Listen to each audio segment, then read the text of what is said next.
সেইভাবে নাই, বা অনেক জায়গায় আইনকে আমরা বৃদ্ধাঙ্গুলি দেখাই, বা আমরা অভ্যস্ত না।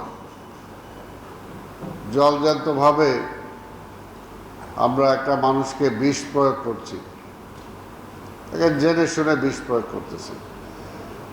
এটা তো কোনোভাবে আইন সিদ্ধ হতে পারে না, কোনোভাবেই না। কিছুদিন আগে আমাদের সিটি কর্পোরেশনের মোবাইল কোর্ট পুরনো ঢাকায় একটা ধরল রুটির মধ্যে ব্রেড, তার মধ্যে যে এটা আছে সেটা একটা ক্যান্সারের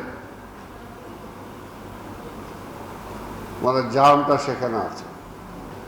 তো এই যে বিষয়গুলো, এগুলো তো আমাদের এগুলো থেকে বাঁচাইতে হবে, লোকজনকে বাঁচাইতে হবে, নিজেরা বাঁচতে হবে।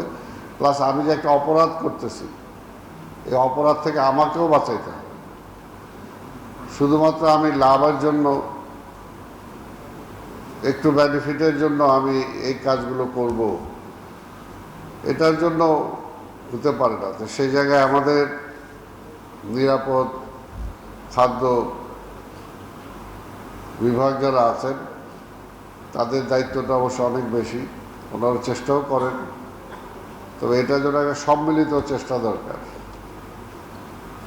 এটা আমি মনে করি সম্মিলিত চেষ্টা সবাই, অর্থাৎ নিরাপদ খাদ্য অধিদপ্তর বা ফাউন্ডেশন যারাই আছেন, সেটার সাথে ব্যবসায়ী, রেস্টুরেন্ট ব্যবসায়ী মালিক সমিতি যারা আছেন, ভোক্তা যারা আছেন, পাশাপাশি সিটি কর্পোরেশন সহ, এবং সেই জায়গায় যদি সাজেদা ফাউন্ডেশন সহযোগিতা করে, তাহলে ওনাদেরকে নিয়ে আমরা কম্বাইন্ডলি যদি কাজটা করি, তাহলে এটা থেকে আমরা একটা রেজাল্ট পাবো। এবং কম্বাইন্ডলি আমার এটা মনে হয় যেটা করা দরকার। এই জন্য আমি সাজেদা ফাউন্ডেশন ওনাকে অনুরোধ করেছি অলরেডি, যে আপনারা যদি একটা সার্ভে করেন এবং সার্ভেটা যদি খুব দ্রুত করা হয়, তাহলে ওই সার্ভে রিপোর্টের উপর ভিত্তি করে আমরা পরবর্তী কাজটা এগোতে পারি। আমি ওনাকে অনুরোধ করব, আপনি এই ব্যাপারে যদি কার্যকর ব্যবস্থা দেন। আর সব ব্যাপারে সিটি কর্পোরেশনের যতটুকু সহযোগিতা দরকার আমরা অবশ্যই সহযোগিতা করব, কারণ এটা দরকার। এটা দরকার দেশের জন্য, দেশের আমাদের এটাও দায়িত্ব।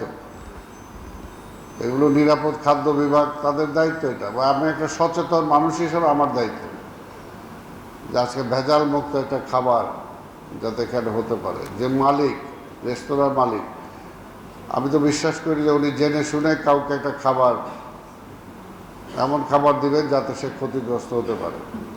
সেটা নিশ্চয়ই জেনে শুনেও করবেন না, বা করেনও না অনেকে।